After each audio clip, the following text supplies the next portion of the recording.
Salam Bapak Ibu, saudara-saudara sekalian, kekasih-kekasih Tuhan yang diberkati oleh Tuhan. Berjumpa kembali dalam Court Message Gereja Betel Indonesia Jemaat Kenosis Palangkaraya. Minggu tanggal 6 April tahun 2025. Firman Tuhan berkata, kecaplah dan lihatlah betapa baiknya Tuhan itu. Berbahagialah orang yang berlindung padanya. Tema firman Tuhan pada hari ini adalah mengalami kebaikan Tuhan setiap hari di dalam kehidupan kita. Bapak Ibu Saudara sekalian dikasih oleh Tuhan, kita bisa mengalami kebaikan Tuhan itu setiap saat, setiap hari di dalam kehidupan kita.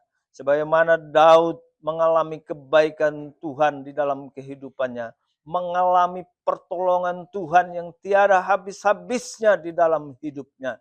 Kita pun bisa mengalami kebaikan Tuhan di dalam hidup kita. Oleh sebab itu Daud mengajak kita untuk bisa mengalami kebaikan Tuhan yang maha luar biasa dalam hidup kita. Daud mengalami pertolongan Tuhan ketika dia dalam kesesakan, ketika dia dalam bahaya, Tuhan menyelamatkan dia. Daud berseru kepada Tuhan, dia mencari Tuhan dan Tuhan menjawab serta menyelamatkannya.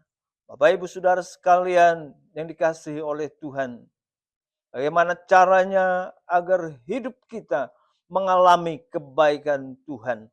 Ada 3 hal pada pagi hari ini yang mau disampaikan oleh Tuhan kepada kita lewat pemazmur Daud ini. Hal yang pertama adalah Daud mengalami kebaikan Tuhan. Kenapa?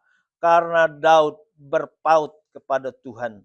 Bapak Ibu Saudara sekalian, berpaut kepada Tuhan artinya adalah berpegang erat kepada Tuhan, berpengharapan sepenuhnya kepada Tuhan, beriman yang teguh kepada Tuhan. Tidak ada yang lain, tidak mengandalkan siapapun juga selain mengandalkan Tuhan di dalam kehidupannya. Dan kita melihat ketika Daud mengandalkan Tuhan, dia mencari Tuhan, berseru kepada nama Tuhan, maka pertolongan Tuhan tepat pada waktunya. Tuhan bisa diandalkan dalam setiap kehidupan kita, karena Tuhan tidak pernah gagal dalam hidup ini. Tuhan sanggup menolong kita, apapun masalah, apapun persoalan, apapun pergumulan kita, Tuhan sanggup menyelamatkan kita. Hal yang kedua, Bapak Ibu Saudara sekalian yang dikasihi oleh Tuhan, untuk mengalami pertolongan Tuhan adalah hidup takut akan Tuhan. Hidup takut akan Tuhan adalah hidup yang mau menghormati Tuhan. Tuhan itu patut dihormati, diagungkan, dimuliakan di dalam hidup kita. Hidup takut akan Tuhan adalah sebuah prinsip hidup yang harus dimiliki oleh orang-orang percaya. Hidup sejalan dengan kehendak Tuhan. Dengar-dengaran akan Tuhan.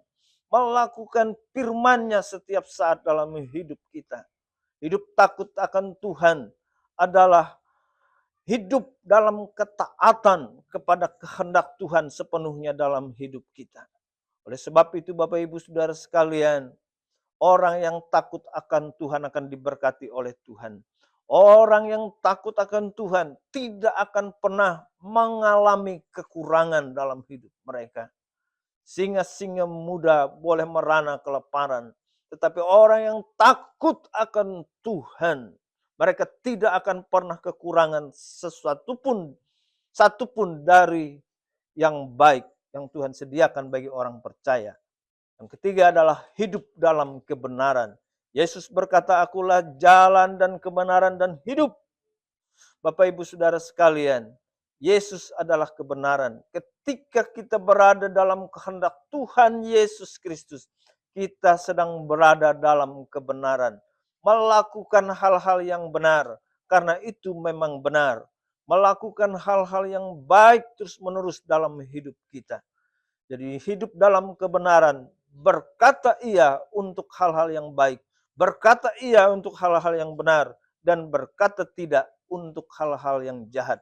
Jadi hidup dalam kebenaran, hidup tanpa kepalsuan, hidup dalam kehidupan yang sesungguhnya bersama-sama dengan Tuhan. Oleh sebab itu, Bapak Ibu Saudara sekalian, alami kuasa pertolongan Tuhan dalam hidup kita setiap hari dengan hidup berpaut kepada Tuhan, takut akan Tuhan, dan hidup dalam kebenaran. Demikian firman Tuhan. Tuhan memberkati kita semua. Sampai berjumpa dalam message berikutnya. Salam, Tuhan memberkati.